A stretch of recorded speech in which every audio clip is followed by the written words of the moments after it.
Good morning, all.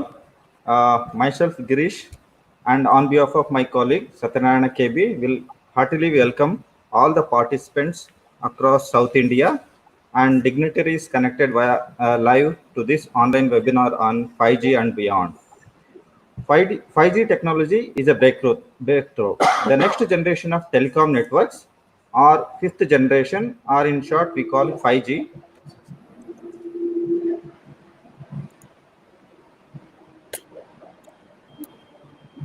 have started hitting the market at the end of the year 2018 and continue to expand worldwide. Speed of these 5G networks will be around 10 Gbps, which is 100 times faster than the 4.5G networks currently running. Hence, these networks will open a lot of opportunities to explore for academicians, researchers, and industries for product development.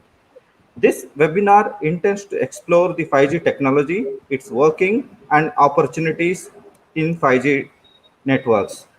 To name a few opportunities like real-time communication for industrial applications, driverless car navigations, health monitoring systems, and drone or robotic applications.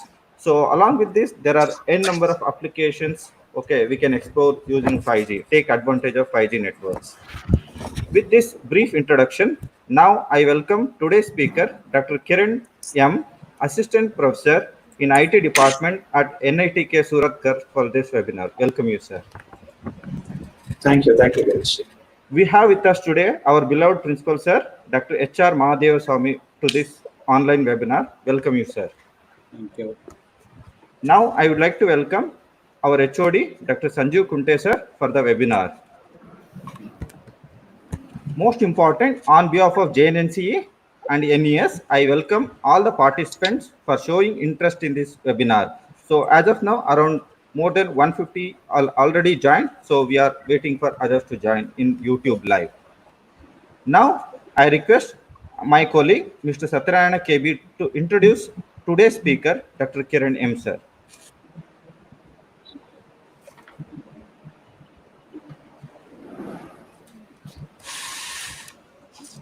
Good morning, everyone.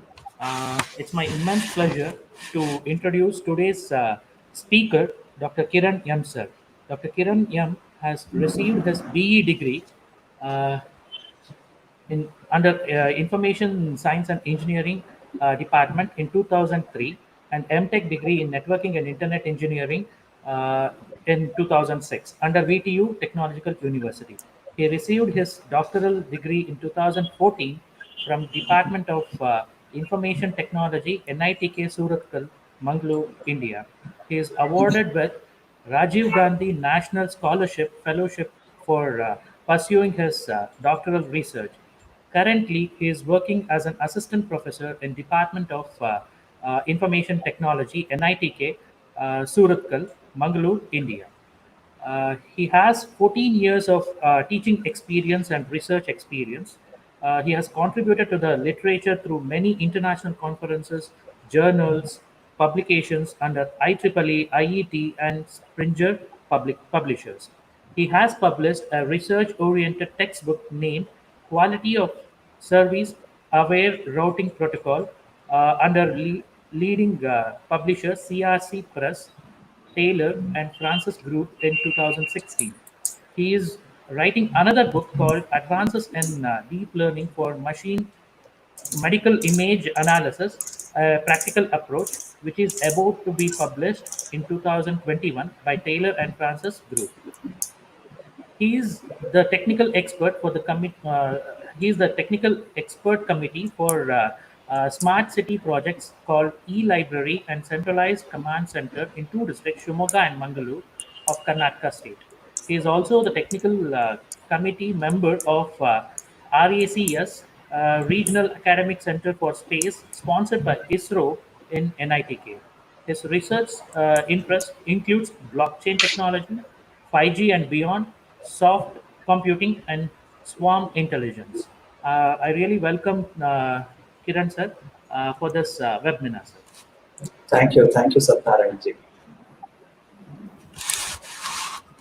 Thank you, Satyanarayana sir. Now I request our beloved HOD sir, Dr. Sanju Kunte sir to address the gathering. Good morning, one and all. Respected dignitaries, Dr. H.R. Swami, Principal JNC Shimaga, Dr. Manjappa, Dean Academic, JNC Shimaga, and the resource person of the today's webinar, Dr. Kiran, Professor NITK Suratkal, and webinar coordinators, Mr. Girish Mata and Mr. Satyanan KB, and all the participants from various colleges. I welcome you all to this webinar. As you are aware that 5G is finally becoming a reality, and the different companies, the carriers have started rolling out to fixed 5G to selected cities a few years ago, and mobile 5G is also already made its appearance. So, in this context, today's webinar will enlighten the participants into the 5G technology. So, I wish all the participants get a good learning, knowledgeable learning from this webinar. Thank you all. Uh, Thank you for the kind words, sir. Now I request our respected principal, sir, Dr. H.R. Mahadeva Swami, to enlighten the online gathering about today's webinar. Thank you, Girish. Good morning to everyone, and thank you, Mr. Dr. Kiran, for accepting our request to deliver the webinar on 5G and beyond. And this particular webinar series from the Department of ISC, about more than 5 to 6 webinars already planned, and the expectation or the concept of arranging webinar at this point of pandemic situation, COVID-19, is very relevant because the most of the institution, most of the things in academic has stopped from March 2000, March 23rd. Maybe we don't know when this pandemic situation will improve, when the academic institution resume their operation, resume their activities. We don't know. So at this point of time, the alternative or one of the method is to have the online workshop, online conference, online webinar, and many more. So, so keeping that in mind, maybe the webinar series which is organized by the Department of ISC is really commendable. At this point of time, the technology wise, basically there are a lot of technology which is need of the day. For example, if you look at today's scenario for last 5 months, during the pandemic situation, thanks to the network like a 4G, 5G, and many other things. Because of that, we are able to survive in this world. If the technology like the communication, like internet or the other things are not available, I don't know what would have happened to this world. Because many of the things, including the surgery, many of the things are happening over online. Maybe addition to the education system, maybe teaching learning process is happening. The online classes are happening. Apart from that, many things. I think a lot of things are happening over the internet. So that is the technology power. So the communication is the medium where we require for everything. And today, maybe pandemic situation going further for next couple of years, maybe next decade or next century, this technology like the 5G and beyond definitely is the need of the day, and people require this speed, maybe gigabits or the terabit speed to transfer the data. Maybe this particular topic like the 5G and beyond, where the Dr. Kiran will highlight what is this, how that is, what is happening. Then maybe you'll give the maybe highlights of that, maybe kind of an introduction to you. Maybe those who are interested, we can explore further. There are n number of opportunities available. If you look at, if you ask me the opportunity wise, there are more than about $15 trillion business out of this 5G and beyond. The name, for example, it's not just the communication, internet. There is a device has to be made. When if you want to make a device, you have to make the design the semiconductor. If you want to design the semiconductor, require the software, many things. I think if you look at today the business or the project wise, the job generation, there are many plenty of millions of jobs will be generated because of this 5G and beyond. When we this becomes a reality for every country, developing country and the developing country, all these people, it becomes a reality. Definitely, it's a huge business. Maybe only thing here is people have to learn new things. Learn the new things, then it's possible. So only that is the thing. So unlearn the things and relearn the things. So that is the only mantra. There is no other alternative. So with this, I think I take this opportunity to thank Dr. Kiran for accepting and delivering this webinar on 5G and beyond. And also I thank all the organizers, Mr. Girish Mantha, Satnarayan, and then Dr. Sanjeev Kunte for arranging this webinar, and which will definitely benefit the participants who are participating here. Then we can know many things. Maybe a few things which you can catch up here. Then further you can develop and explore to work on this. With this, I stop here. Thank you so much, and wish happy learning and learn something from this webinar. Thank you so much. Thank you, sir. Thank you for your motivational words, sir. Uh, I also welcome one of research colleague, Raghu TV, to this webinar also, who is accompanying Dr. Kiran sir along the webinar to answer your queries. Now, before handing over the session to speakers, a small request to all the participants. If anyone has a question to ask, please type in chat window. So we will take up the same at the end of this webinar. Thank you. With these opening remarks, now I request Dr. Kiran sir to take over the session. Welcome, Kiran sir. Thank you, Girish. So thanks for the nice welcome, and thanks to Satnarayan sir for the nice introduction, and thanks to Kunte sir. He was my teacher, and under him I grew my career. And thanks to my beloved well-wisher, as well as when I was in JNC, he was my principal as well, like Professor Mahadev Swami sir. Thank you very much. And as Mahadev Swami, as Professor said, he made my introduction easier. So he gave all the complete introduction about 5G, as well as the road ahead in 5G. So with that pretext, let me start my webinar. So I would like to tell one thing here. Basically, this webinar was planned for BTech students, and so then we thought of keeping it open for other people as well, the other aspirants as well. Because if I see the registration, so most of the registration are from our the students. So what I thought is, let me make this webinar student centric, and I'll give introduction about 5G. So it is not a research oriented webinar. So of course I'll give one or two slides about research aspects in 5G. But mostly it will be student centric. So as I said in the plan, the earlier plan. So that is that's about like to start with this webinar. And so I request panel to feel free to interrupt me if there is any breakup or if there is any disturbances or something like that. Okay. And I'll share my screen. I'll start the presentation within moments.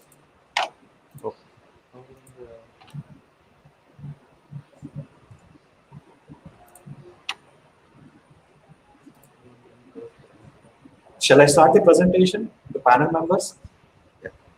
Yeah, please, sir. Okay, thank you very much. And so welcome to this webinar, so 5G and beyond. So initially what I'll do is, as I said, it's a student-centric one. I'll brush up the computer networks concept first, just for 5 minutes. Then I'll start the 5G concepts. So here in 5G, so here in this webinar, so I'll tell you what you like. So what is what in 5G, and what are all the advantages, disadvantages. So how people are taking these things. So those things I'm going to discuss. And to start with, the computer networks, the large number of separate but interconnected computers called as computer networks. This is a very basic definition. And the two computers are said to be interconnected, so if they are able to exchange information. That's all. So you can find this definition in almost all textbooks. And so if I say internet or computer networks, we got heterogeneous systems, and they are autonomous. So how to connect these systems? Using copper wire or fiber optics, and we got different mediums called as microwaves, infrared, and so satellite communications as well. So different things are there. And so networks may come in different sizes, shapes, and forms. So one is internet. Okay, so history of CM. This is quite interesting, and you won't find in any this concept in the complete information in a textbook. The history of CN computer networks, you can find it roots somewhere in 500 BC. So where the Darius first, the king of Persia, so he started this company network on the very basic techniques. So he wanted to send information from his kingdom to nearby villages. So at that time, the only option was, so there was a messenger, and he used to carry that message to all nearby the villages. So it was taking time, and the Darius first, he was that king was a bit innovative, and what he did was he started a new technique. So where men used to stand on tall structures, and they used to shout the message to other structures, so like, to other men. So there will be a series of tall structures. On each tall structure, men used to stand. So one man used to shout the message, the other man used to hear that, and he used to shout the same message to other person. So like this, it used to send a they used to send a message. So that was the very first, the networking concept. What we can say, the way back in 500 BC. And Darius first, before the then king, he found that it is very, it is very fast way of reaching people. So then slowly what people have done is they replaced shouting men so with rhythmic drums, trumpets, and all those things. But slowly, the optimization technique, the technique has been optimized. So then now in today's technology, so those tall structures are called as towers and shouting winds are called as antennas. If I correlate all those things, okay. So that is the history. So if I dig deep, the history of CN you can find in 500 BC, way back in 500 BC. And so after that, in 1970, all these things. Norman invented this Aloha net, and it has been defined by universities of Hawaii for Hawaii Islands. And so then PRNet came, so Packet Radio Network. So it was invented by DARPA, and it is a very first wireless network what we can find in the literature. And so Suran came into picture. So that is a survivable radio network. And so then the IETF body came into existence. So IETF is Internet Engineering Task Force. So this Internet Engineering Task Force is mainly, is basically it governs the standardization of networks. Okay, so all these things. And as you saw, this network looks like, so different people, so heterogeneous, so different systems are used there with the different capacities, and they are geographically apart, so they can communicate with each other. So that is the advantage what we have in company networks. And we got different types of networks, so personal area networks. So within motherboard, I can say that we got a local area network, so we got metropolitan area network, wide area network, and the internet. Okay. And here, so just say this one. So how internet looks like. So internet is basically a collection of different LANs. So we have one LAN here, another one, and here also we got a couple of LANs here. And if A, so node A in one LAN wants to communicate any message to node B in the another LAN, the message has to go through the subnet, and within subnet we got a couple of routers. The routers will make sure that the message will reach the intended host, the destination, within a short span of time. So that means it's a responsibility of router to find out the shortest path to reach the destination. So this is about the basic the infrastructure of internet. And we got a TCP/IP reference model. So we got OSI reference model as well as TCP/IP. TCP/IP is the the well-known and most used protocol model what we have. And the irony is, so though most of the research is done in OSI reference model, so practical implementation of OSI reference model is nil. Nobody is using OSI reference model. So all have shifted to TCP/IP reference model. But still, so most of the research will be done in OSI reference model only. So because the OSI reference model forms a very basic model, so where we can do all the research which can be directly incorporated in TCP/IP. That's what people will say. Okay. So this is OSI reference model and TCP/IP reference model. So that is about the what I can say the brush up of company networks for all the students out there. So now let us drop into 5G. So 5G and beyond. So this session will be slightly a little more than 1 hour session. So let us start the 5G and beyond session now. So now, so when computer network, the people started connecting system, and they called it as internet, they called it as LAN, they called it as the mobile, metropolitan area networks and all those things. That was the major concern at that point of time. And they when they came over with the connected systems, so they started exploring more and more, and they ended up with one point called as quality of service. So quality of service is one. So where it is a gauge like how much quality. So what is the quality we are giving for the people? Okay, the users. The quality of service is very, very important. So wherever you take, and company network is not an exception for that one. So for all the users, so we should give a proper quality. For example, so the quality in the sense without hiccups, so without any flickerance, without any delay, with a higher bandwidth. So we got different parameters for quality of service. Okay. So in order to achieve this quality of service, so what people have done is what at that point of time what I'm talking about when IVF was introduced. So they developed one independent body called as birds of a feather. Okay, it is called as it's very famous BOF. So these birds of feather is basically for improving quality of service in company networks. Okay, so it's birds of a feather is a community. So where it works on improving quality of service. So in company networks. Okay, so it all about discussion about quality of service, and it is it is a part of IETF. And one of the studies says by Ericsson, so by 2020, so 1.9 trillion IoT devices will be there in the real world. So 1.9 trillion IoT devices, quite huge. The question in front of us was how to accommodate these 1.9 trillion IoT devices. Because for each and every device, we need to give an IP address. For each and every device, we need to give dedicated resources. So that was the question in front of us, and people they started so introducing different generations of component networks, and the standardization of very new standardization is called as 5G. So it was basically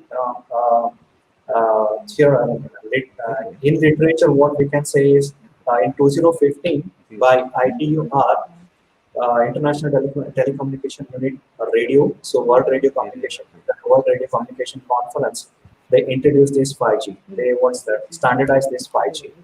So that means in 2015, so you can find the literature about 5G in this conference. And we don't have any specific definitions for 5G.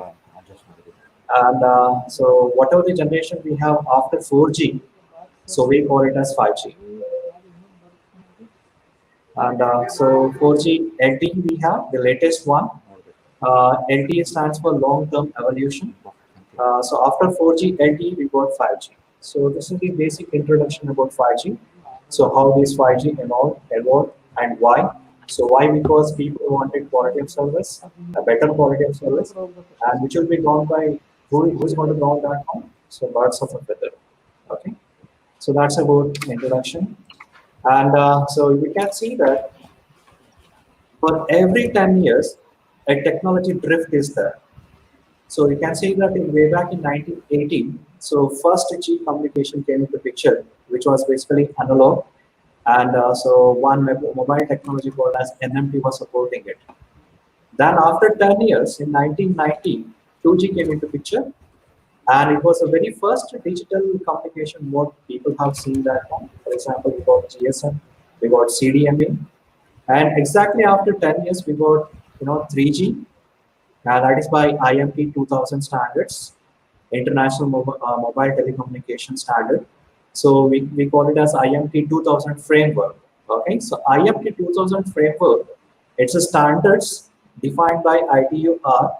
So it's a standard. What it says is, so what 3G should provide to user, what quality of service 3G should provide to users. So those has been standardized by ITU 2000 framework. Okay, so it has been defined by ITUR. So then after 10 years exactly, 1 decade, we got 4G, so in 2010. And again, so it is called as IMT Advanced Standards. Again, it is defined by ITU, and we can have LTE standard A, so WiMAX and all those things.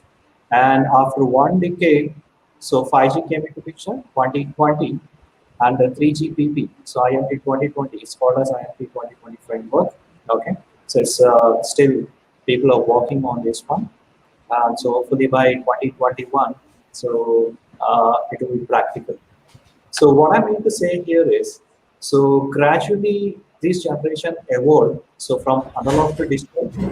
So where in the analog session, so the quality of service was bit less. So when compared to 2G, and it got improved in 3G, and it got much improved in 4G as well as 5G. Okay. So this is the evolution of generation in computer networks starting from 1G to 5G.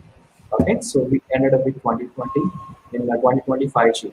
So apart from this one, I have not mentioned that in this slide. After this 5G, we got 6G as well as 7G. So some of the Asian countries have already moved to 6G. Experimental state, they are in experimental stage, 6G as well as 7G. But most of the research is done on 5G only. So that's what I need to stress here. So I don't want to discuss on, I mean, just I'll give the highlights about 6G as well as 7G in the coming slide, but still. So most of the discussion will be on 5G only. Okay.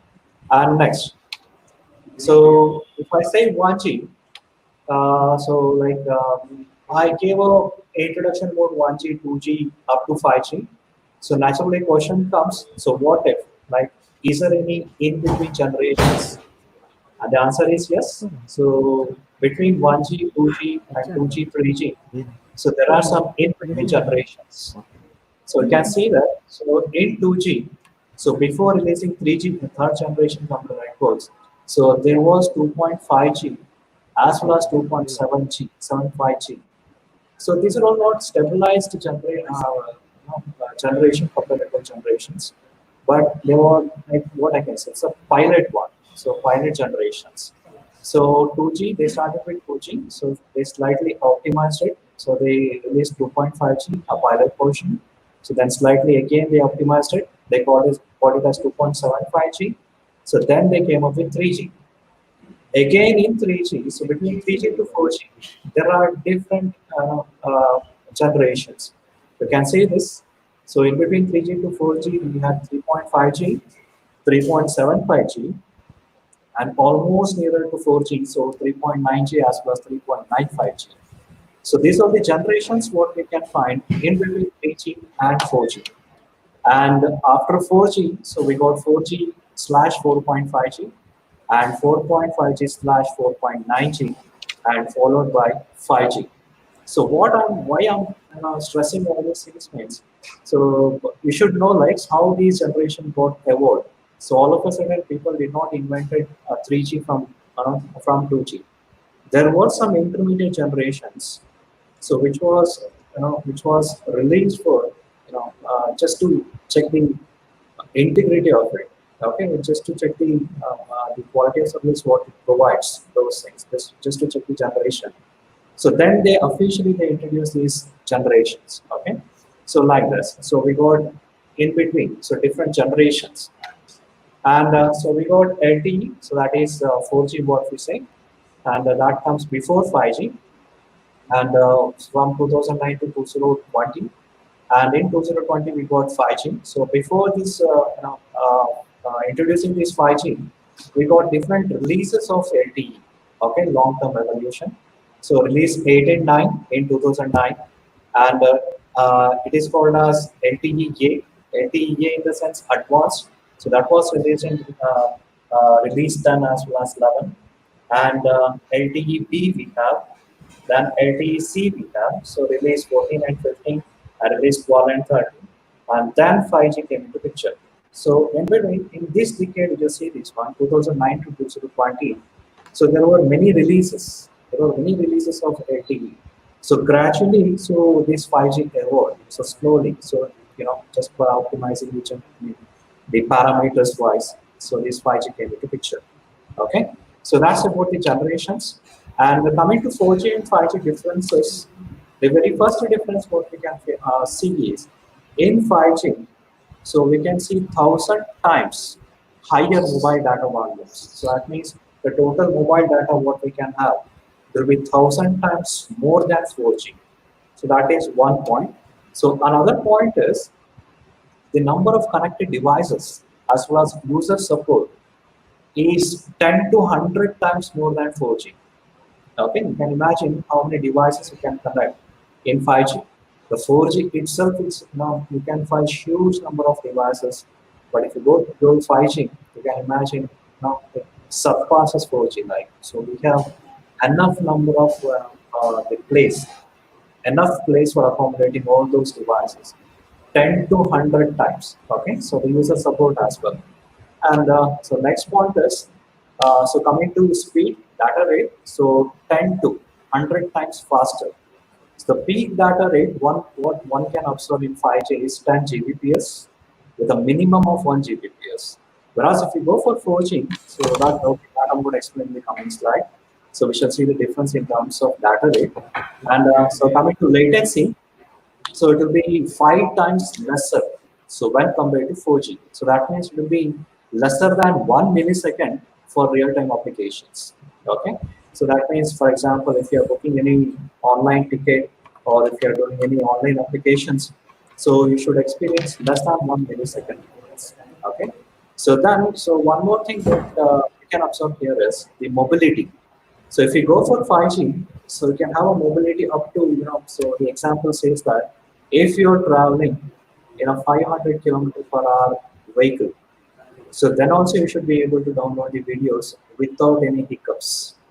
Okay, so that much, what do you call it, the stability 5G have. So that is the main difference what we can find between 4G and 5G. And that is why people are more curious about 5G. So they want to move to 5G. But of course, there are some the, hurdles. So that researchers are working on. The panel, getting some disturbances. Could you please switch off the Uh, mic, please? ah, sure, sir.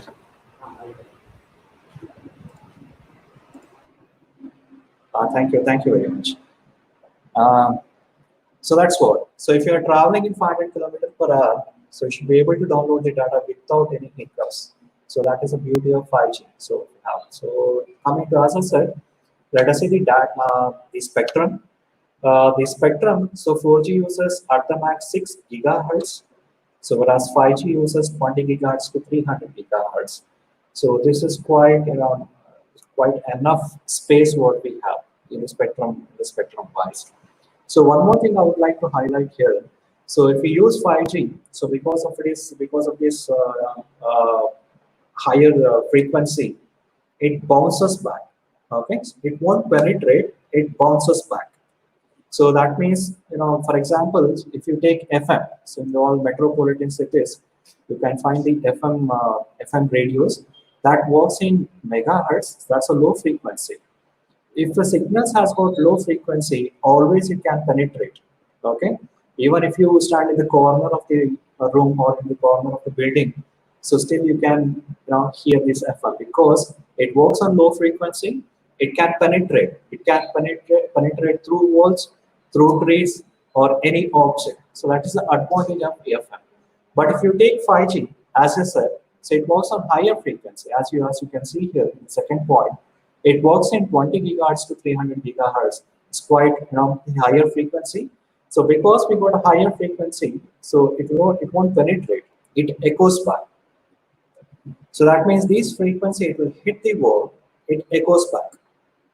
So when it echoes back and the signals echoes back, so probably it won't reach the other person, or you can hear the echoes. So while speaking, or the data rate maybe it may calm down, the packets may collide. So different the counter effects are there. So because it works in higher frequency and it won't penetrate, so there are some infrastructure challenges for 5G, and these infrastructure challenges are hindering to introduce 5G in the real world. So that's what people are working on. So they are introducing new antennas for 5G specifically. The people are working on that one, so called as a MIMO, multiple input, multiple output antennas and all those things that are discussed in the coming slide. So what I want to say here is, so there is a lot of infrastructure challenge for 5G. Okay, so remember that one. So that is one research aspect. So what you can take out the infrastructure for 5G. Okay, so one more thing. So yes, as I said, like 4G got introduced in 2010, but got stabilized in 2017. It took almost 7 years to stabilize all over the world. So when 4G was introduced, it had its own infrastructure challenges, and in order to overcome that one, so many the telecommunication industry have come up with different mobiles and different antennas to cope up with the 4G technology. So then at last in 2017, you see this one. So 2010 they introduced 4G, or it almost took around 6 years to get stabilized. So that's what I mean to say. Whenever new generation comes, so there are some infrastructure challenges, and in order to overcome that one, so researchers have to pitch in, and they should work, and they should come out with different technologies. Okay, so for stabilizing any generation of network, it takes time. Okay, it takes time. So that's about spectrum, and you can see here. So the data rate. So 1G and 2G, of course, we don't have that facility. If you see this 3G, so the speed was in the kbps, and again there are two types of users: mobile users as well as stationary users. And of course, if you're a stationary user, so then you can get the more bandwidth. And if you're a mobile user, so bandwidth will be a bit less, the data rate will be a bit less. For 3G, so it can accommodate 3 kbps for a mobile user, and for stationary users, it can give up to mbps. And so in 4G, so for a mobile users, it guarantees that it can give up to 100 mbps, and it guarantees that if you are a stationary user, so you can get up to 1 Gbps data rate. Whereas if you see this 5G, the minimum speed what we get is 1 Gbps. So whether you are a mobile user or a stationary user, if you are a mobile user, in the worst case, you can get the 1 Gbps speed. And if you're a stationary user, you can expect up to 10 Gbps speed. So that is the advantage of this 5G.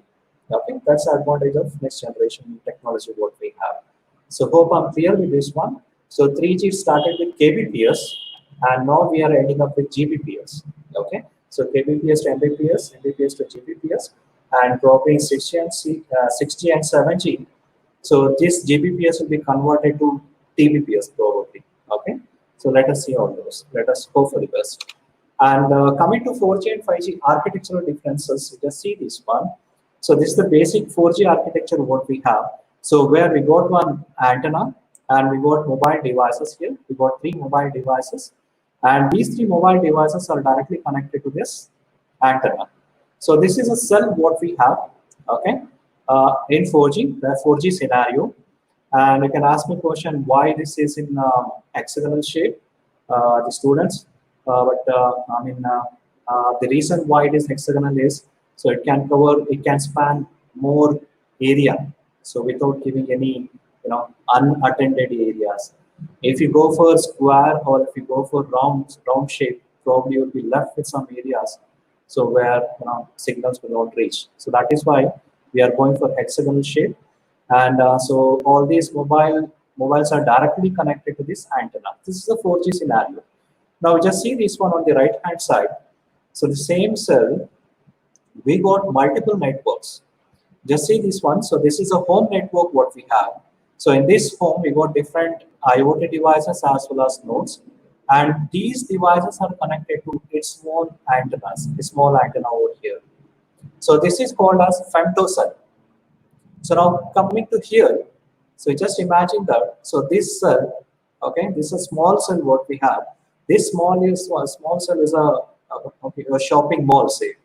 So for that shopping mall, so you got a separate antenna here, and this antenna serves to the mobile users who are there in the vicinity of that shopping mall. You got a quite big shopping mall, So for that, you have deployed one antenna. Okay, so all the mobile users come under that antenna.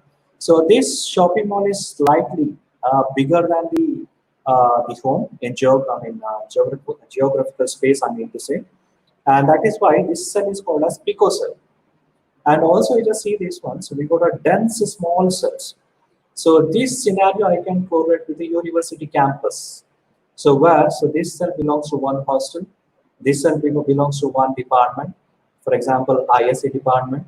So this cell belongs to some electronics department, civil department, mechanical department, or some administrative building, um, uh, the cafeteria. So for each and everything, we can deploy a small antennas there, and all these small antennas are connected to one main antenna. So this all these antennas, the main antennas, they are connected to core networks, and we call it as backhaul network. Okay, and apart from these cells, small cells, you can see one category in 5G, that is device to device communication. You can observe here there is no intermediate antennas here. So a mobile node is directly communicating with another mobile node. So there is no antenna in between. So this is called as device to device communication. In the same way, we got machine to machine communication as well. And so that is what. So we got different types of small cells in a big cell. Okay, if you take one cell in 5G, so these many cells you can find. So one is femtocell, so where geographical area is very small, like within a house.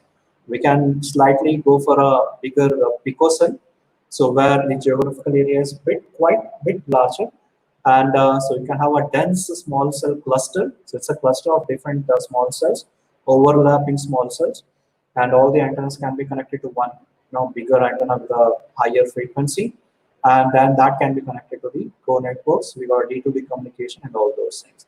So and this is called as macro cells, so where all these small cells will come into picture.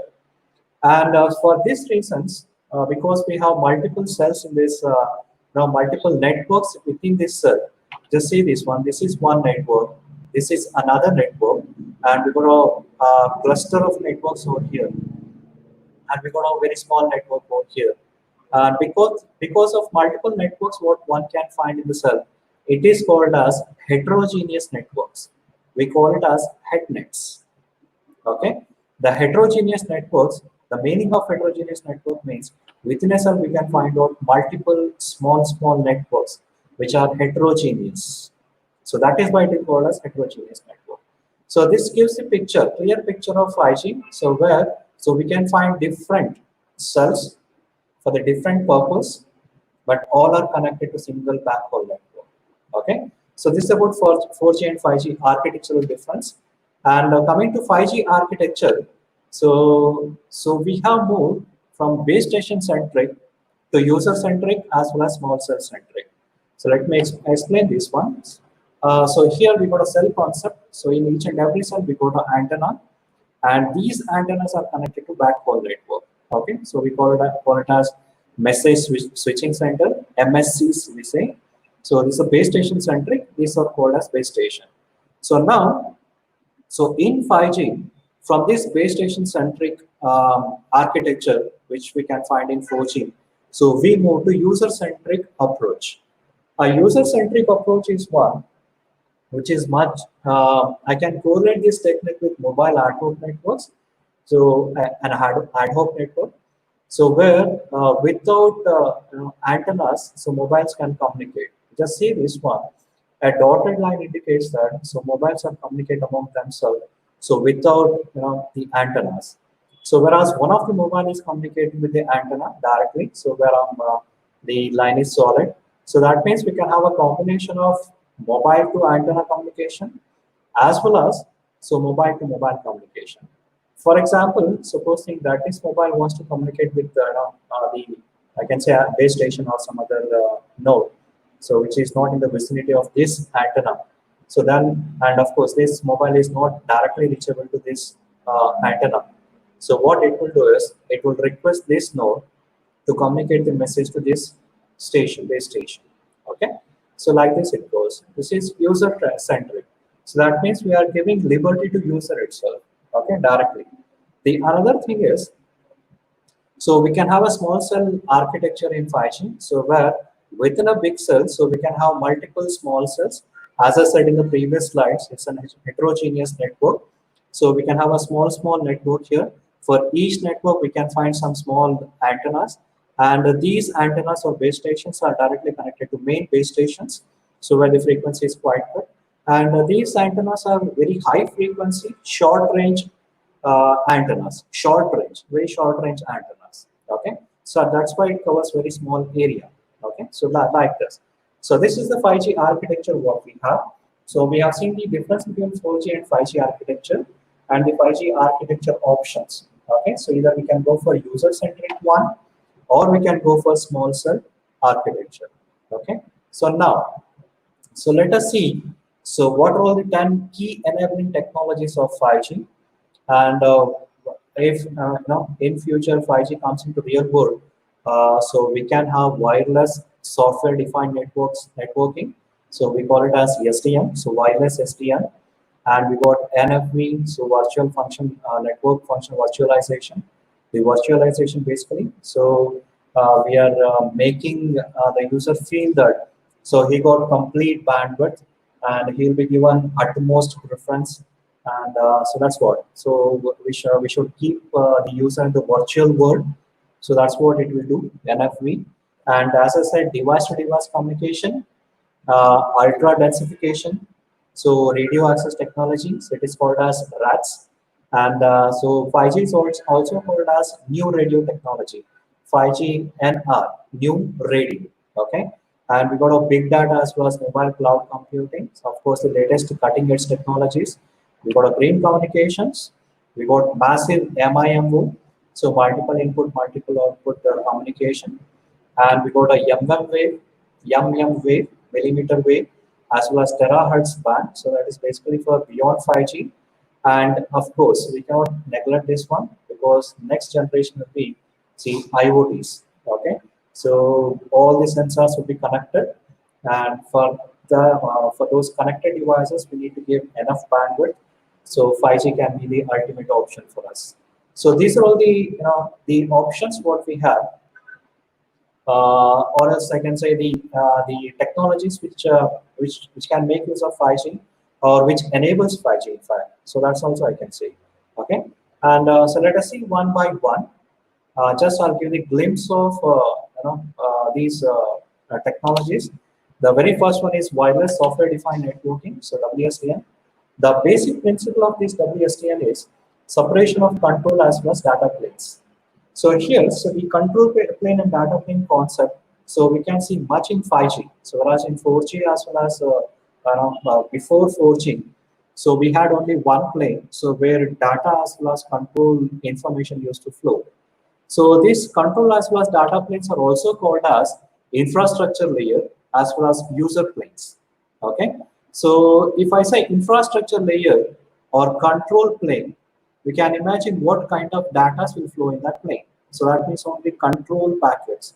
That means handover information, some bandwidth information, or some which controls the infrastructure basically. And the counterpart is data plane. The data plane is contains all the data information. So that means we got a clear abstraction of physical networks from the applications as well as the control field, control packets. Okay, by the standardized interfaces only. So we have a different interface for that, separating that control plane as well as data plane. So probably you want to understand better. So if I explain the concept in this with this diagram, you can see this one.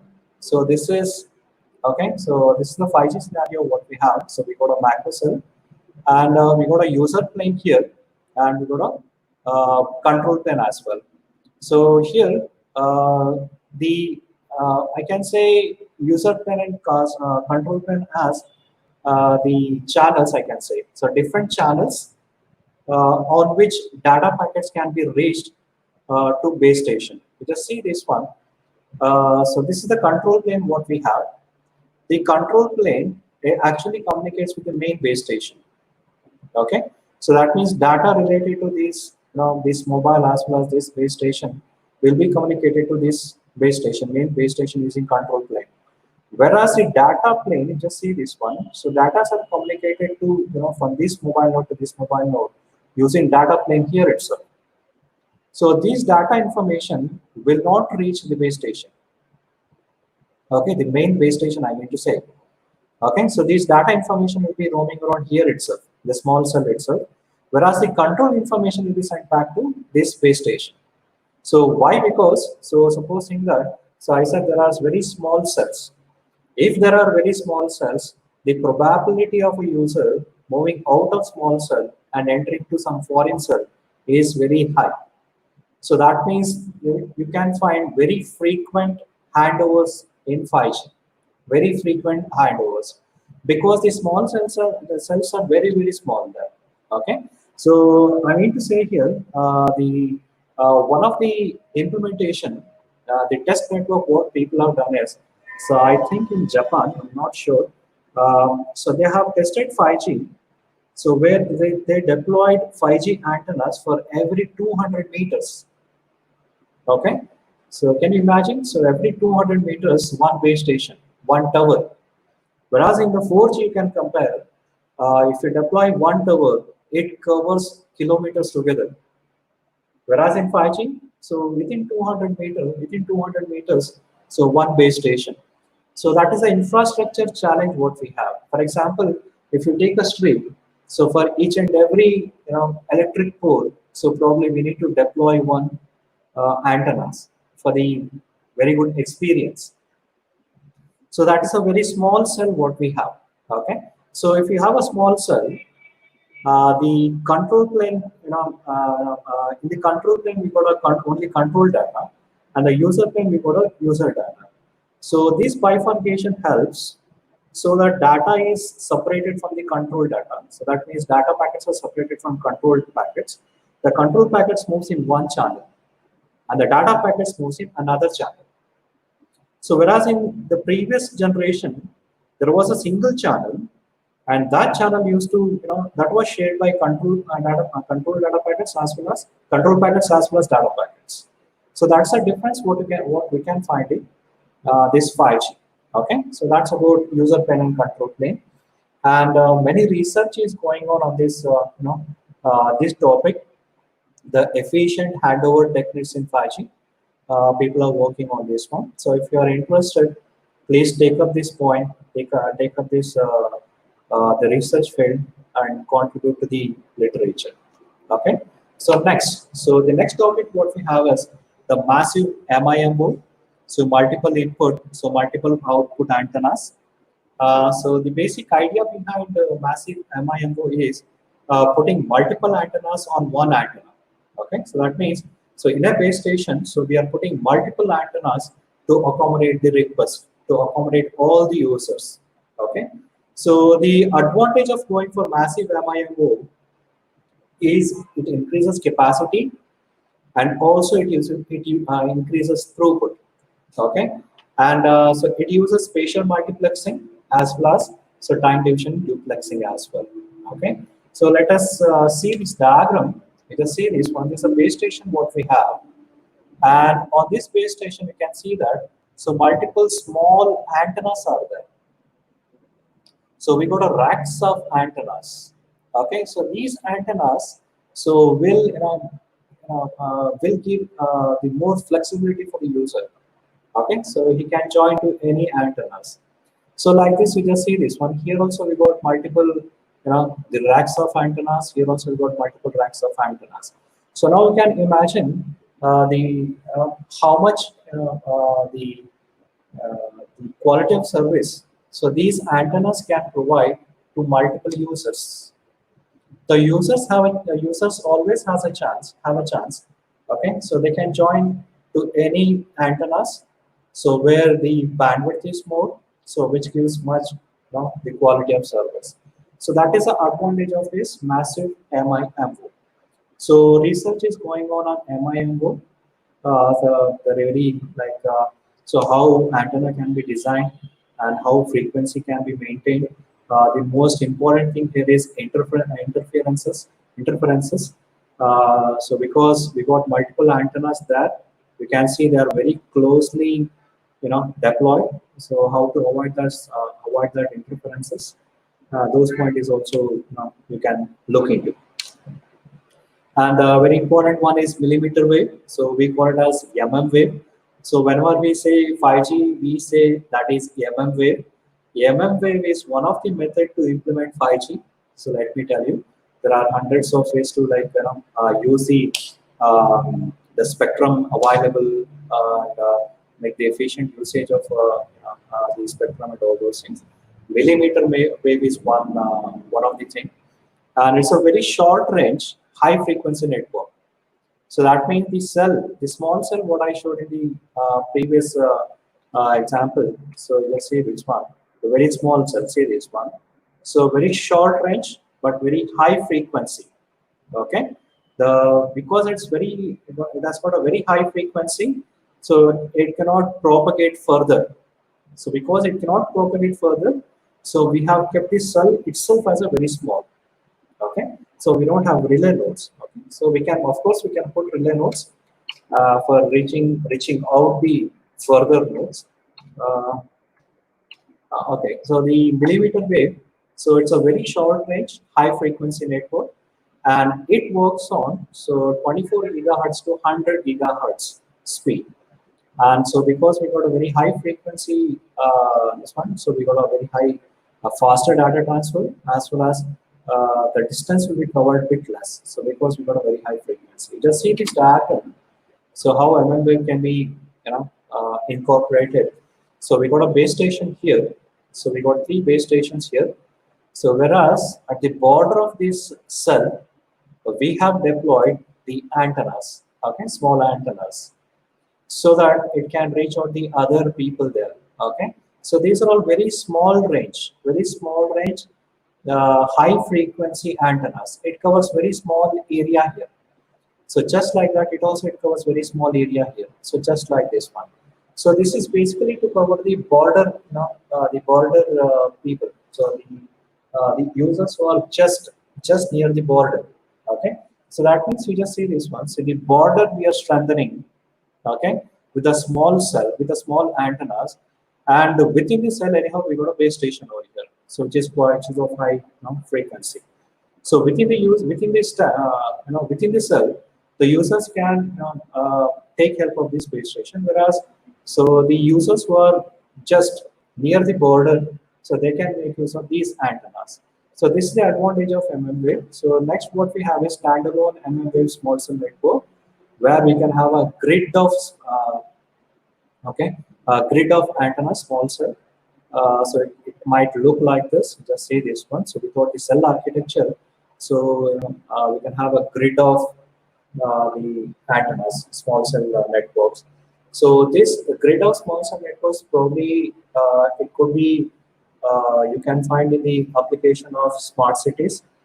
So where in a highway for every 100 200 meters you can put the antennas, okay, for smart city application. That is one example.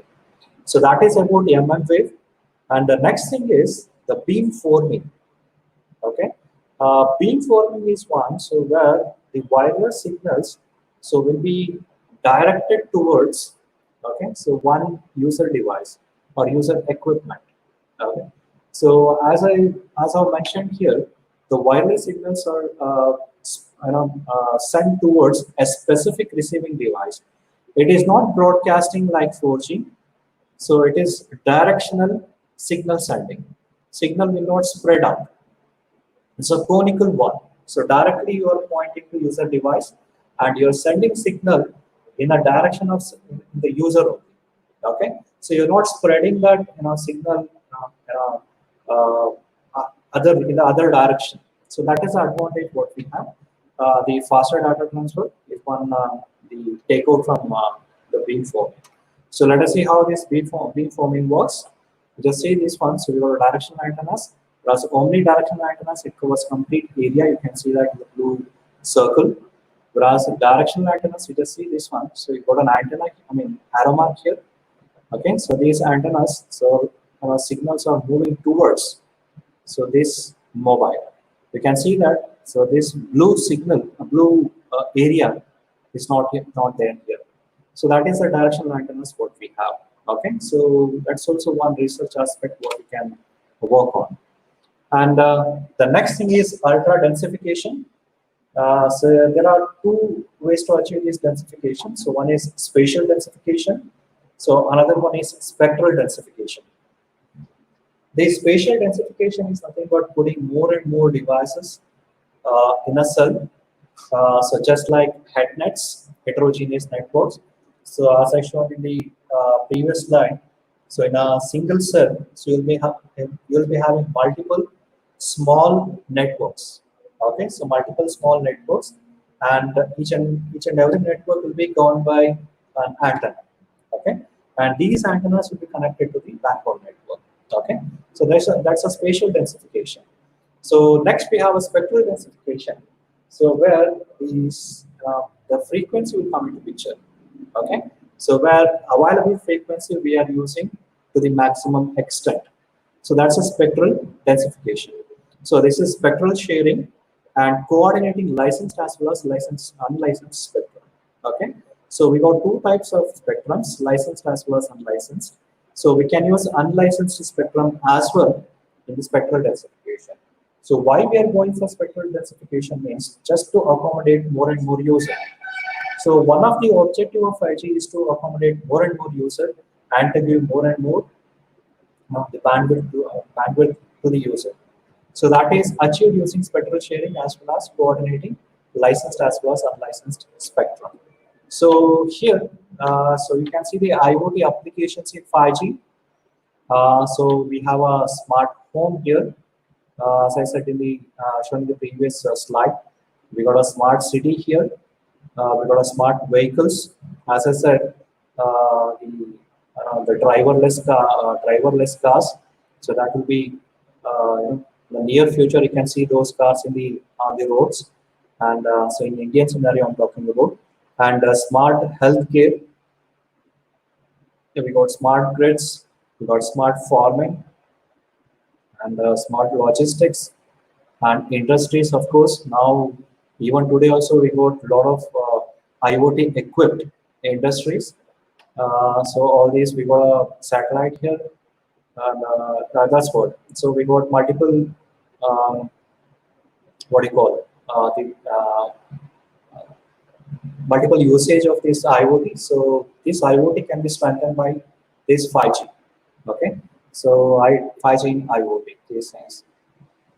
So you can imagine how many devices, how much devices you can that will be used. So for all these applications, if I take just a smart city application in the entire in all the main roads as well as in the entire city, and in a small city, we want to deploy a number of sensors, number of IoT devices, and those devices will be interconnected, and they should act accordingly with a very high speed, with a low delay, and so accommodating such things is very challenging in 4G, whereas it is quite easier in 5G.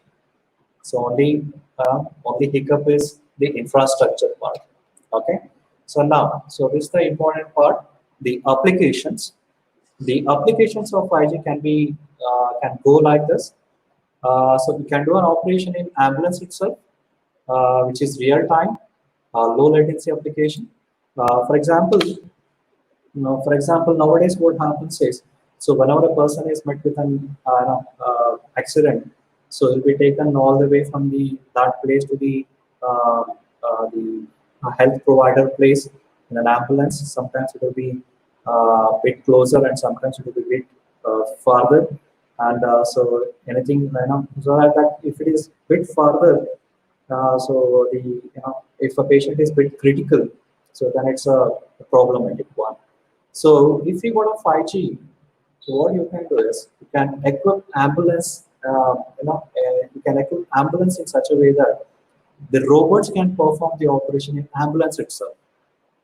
Okay, without waiting to reach the hospital, in the ambulance itself, Now the robots can perform the operation. So where the doctor is sitting somewhere away from the ambulance, somewhere nearly around 10 to 20 kilometers away from the ambulance, and the ambulance will be moving. The doctor will be performing operation in his room, in his theater, operation theater. So whereas that will be mimicked, okay, that will be mimicked by the robots present in the ambulance. Okay, so for that definitely we need a uh, very high bandwidth, low latency network. Okay, so that is one thing what you can take away from 5G. And of course, 5G can be used in education. So augmented reality, the virtual reality, 3D videos, ultra HD screens. So a couple of days back, I've seen one video where a tutor is teaching the kids about elephants, about the animals, and as soon as she said elephant, the elephant display, virtual, the students can see the elephant virtually. That will be displayed there. A 3D display will be there, and so is true for all the other animals. And education, with a 5G, we can change the education, the method of teaching itself. So, for example, if you take mechanical engineering, so we can part by part we can divide, or we can take out the part by part we can give the instructions or look and feel of an engine.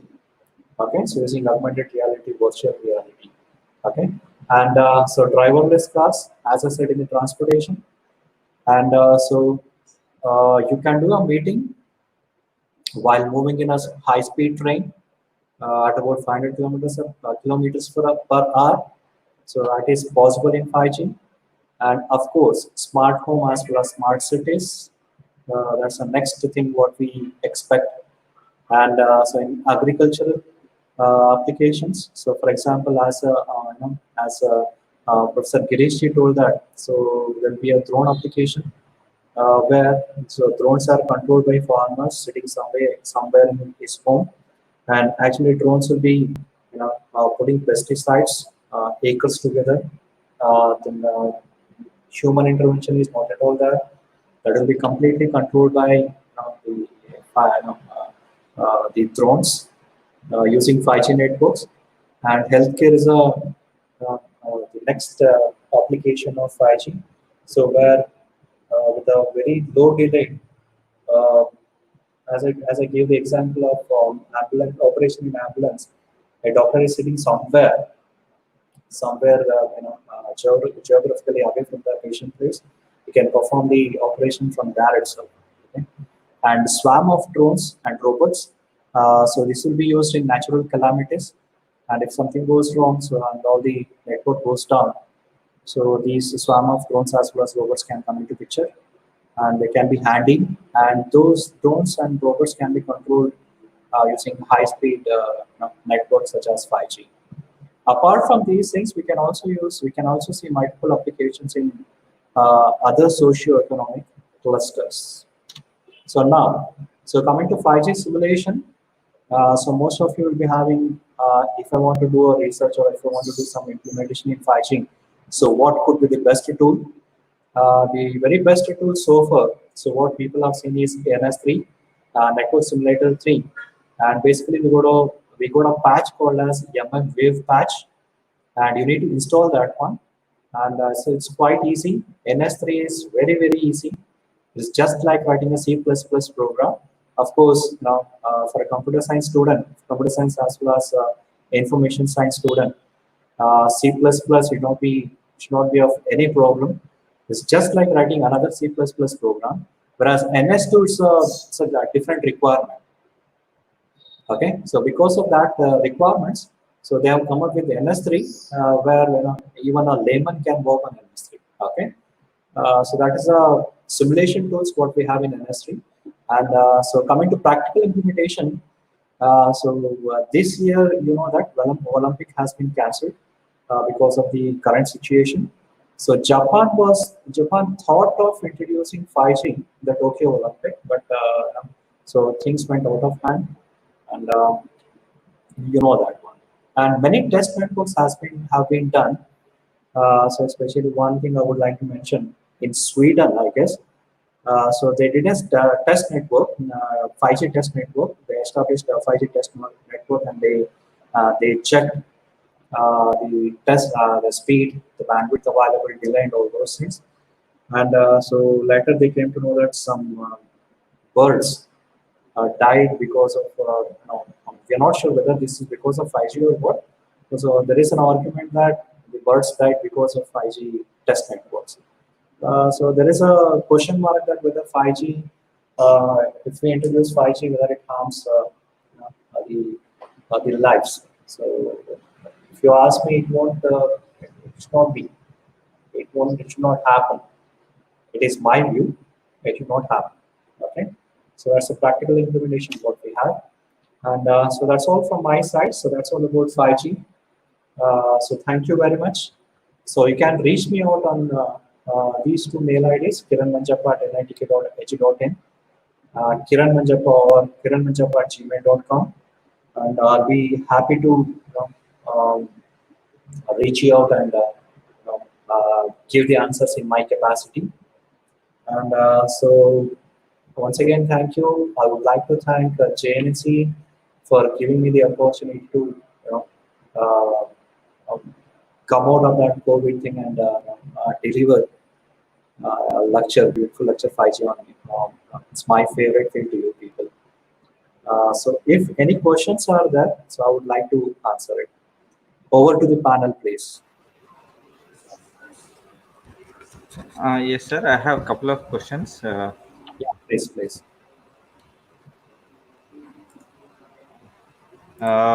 One is from Bhavana from JNC ISC department. Yeah, She please. has like, due to high frequency of 5G networks, any natural effect on birds? Yeah, that's what I said. That should not be. Should not be. Of course, there is a we can debate on this one, but it should not affect much. So that's what I said. There is a in Sweden. So they did a test network on 5G, and they found that many birds died, but there is no proof that those birds died because of 5G. Okay, so that there is no proof, but still research is going on to make the functionality smooth. Yeah, yeah.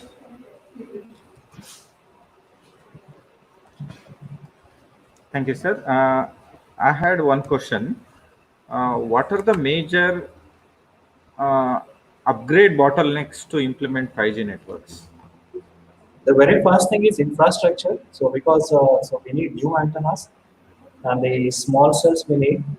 So as I said, if you take a main road for every electric pole, we need to deploy one antenna because it works on short frequency, uh, high frequency, short range. So because it is high, it's working on high frequency, it is short range.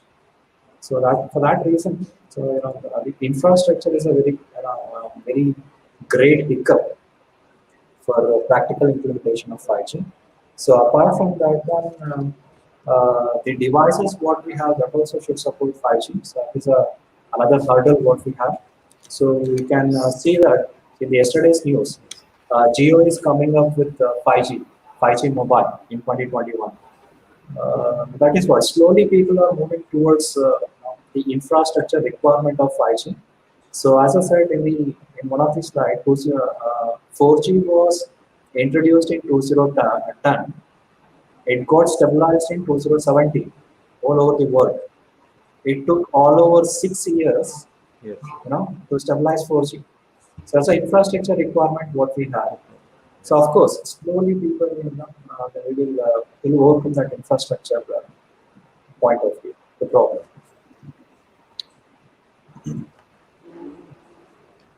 Thank you for Yeah, that, please. sir. I had one more question. Somebody popped up. In beam forming, uh, what is the effect of distance? I mean, like I was talking about I'm latency. sorry, Grishi, whether these questions are asked by students? The first two questions were asked for students. This is mine, Quite good. beamforming. Then students have got these points. Okay. Beamforming is basically it's a directional one. The problem with beamforming is interferences. So because antenna will not come into picture there. So usually if antenna comes, it will manage only the interferences and the cross signaling and all those things. If you go for beamforming, without the knowledge of antenna, you are communicating with the other mobile. So this antenna is completely unaware of that communication. So there are some chances like interferences can come into picture. So that that research is going on for that. Okay. So of course differences will be there, and the output what you can expect in the device-to-device communication will be forming. So probably bit less device-to-device communication, but in beamforming definitely the uh, data rate will be much higher because only antenna and you. So only two will be there. You and antenna. That's it. Yeah. Thank you. Thank you. Kavana, but from okay, college not mentioned. She was asking like, should whether she should change the her mobile Yes, yes. uh, Yes. to switch Today's over to almost 5G. I think. today's the latest mobiles are equipped with 5G. You could see that when you browse these specs, so it will say that 5G enabled. Okay, so almost all new mobiles are Yeah. 5G equipped only. So they will mention it whether it supports 4G, 5G, and all those things.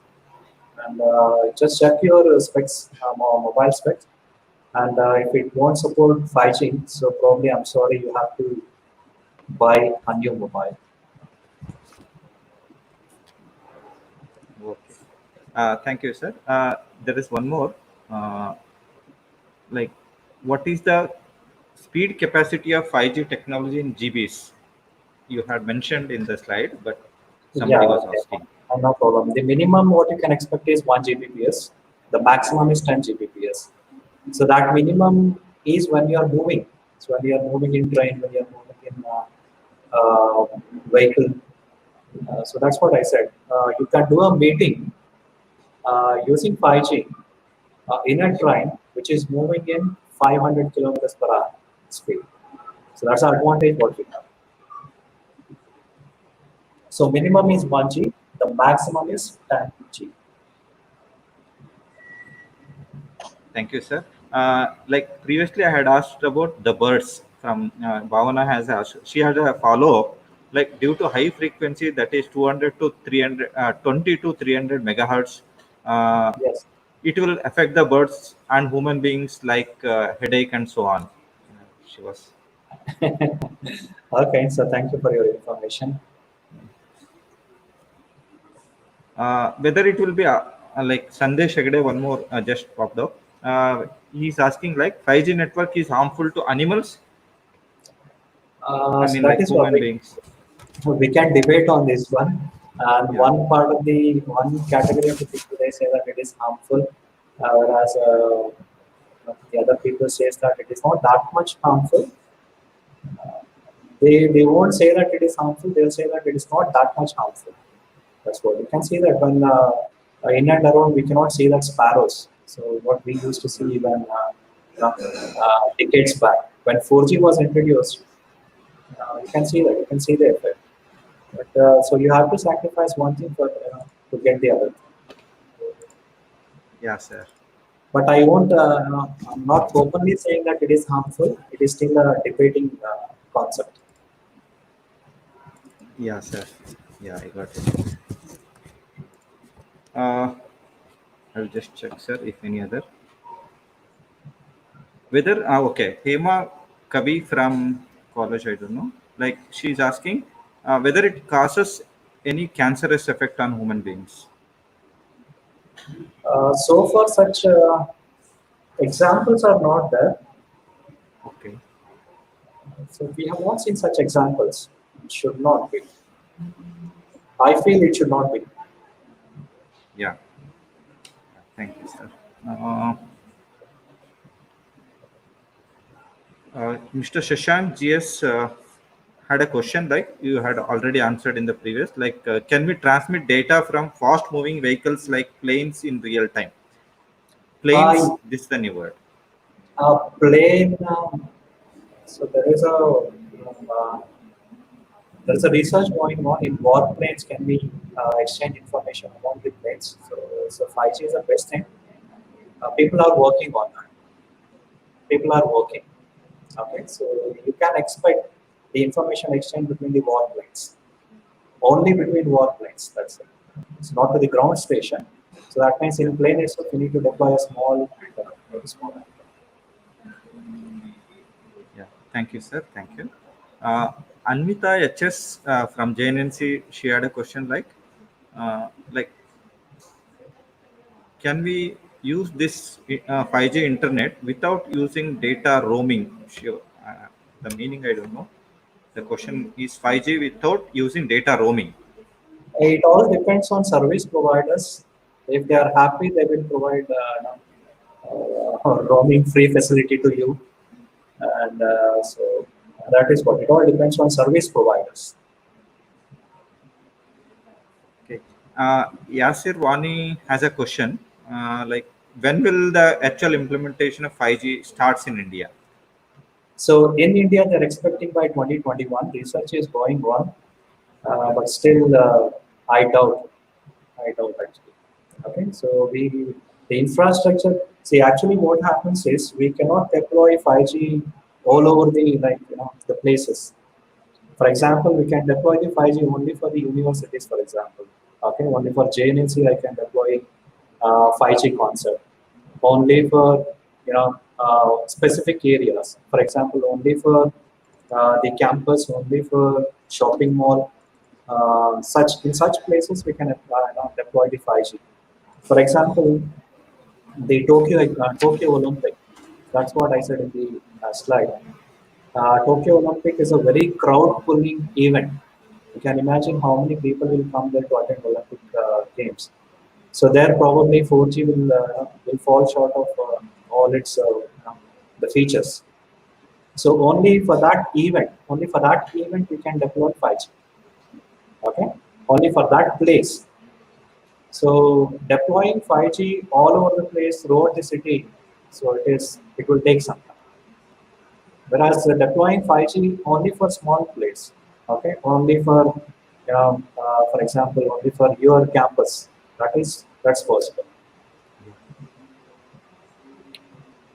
Thank you, sir. Shweta Reddy from college, I don't know. She has a question like, how to overcome privacy and security issues in 5G? I heard that it is a limitation. Security is a limitation for all the generations, even for 4G. Yeah, 4G also it was a very big headache. Uh, for 5G also it will yeah, be a headache. yeah. So whatever you do, the adversaries they will find the other way.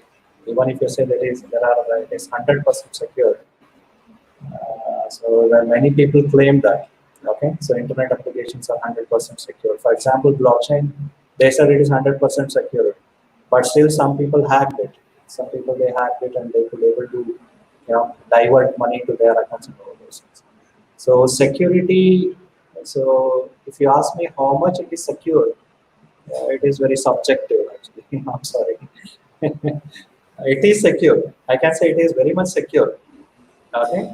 Until it will be secure. Definitely, it will be secure. Uh, Thank you, sir. One more question. Bhavana MS from JNNC. 5G is it going to use in limited fields or all the fields in upcoming days? I mean, what is So the spectrum of 5G?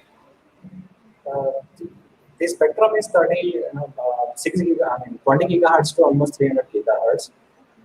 Sorry, Um, sir. Like not spectrum. Like what are the fields it's going to be used? That was her question. the application is basically driverless cars is one application, and the smart city application is another one. Smart city could be the most used, most 5G used application, and industrial application, agricultural applications, those things, as well as for the common user as well, for downloading and uploading things. Probably for checking WhatsApp and you're seeing YouTube videos, you don't need 5G, if you ask me. So 4G is enough.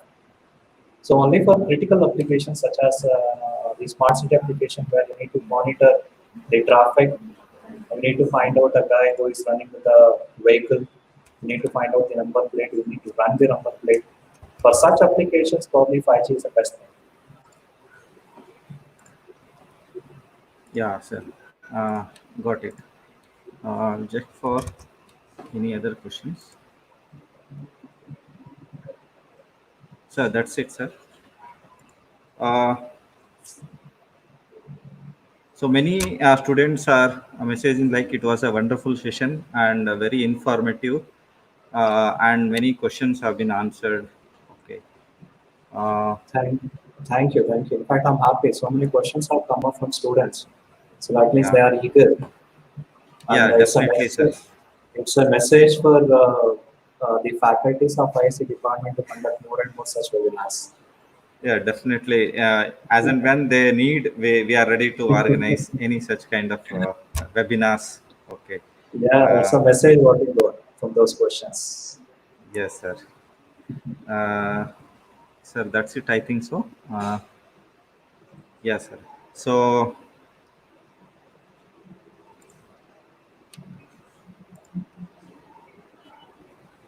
okay, sir, this Yeah, was a very enlightening session. Uh, yeah, So many students enjoyed or learned many new things regarding 5G and what is the architecture or how the implementation of 5G will be and what is the difference of 5G and previous generation of networks. And more than that, they have learned like what are the different applications. Okay, they can come up with using 5G and its capability, the speed and reliability of 5G, everything.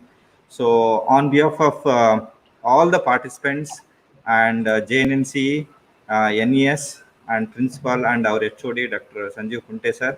So I thank you, sir, for spending a little bit of time with among us. Thank you, sir. so it is my pleasure, Rishi. Yeah. I would like to thank you as well for Uh, inviting me for the webinar for my alma mater, JNNC. And I would like to thank the professors as well, Sanjeev Kunte sir, as well as the Dean Academic for their interest. Okay, for their interest. Okay, so that's all from my side. Thank you very much. And uh, if you have any notes, you can reach me on the Gmail. I mean, mail IDs. Thank you, sir. I will share your email ID with the participant. And also at the end, I want to thank Raghu, sir, who is in the panel along with you. Thank you, Raghu, sir, for joining us. Thank you, sir. Thank you, sir. Thank you very much, sir. Thank you. Sir, Okay. we'll, Yeah, Girish. thank you. Thank you very much. Yeah, yeah, pleasure, sir.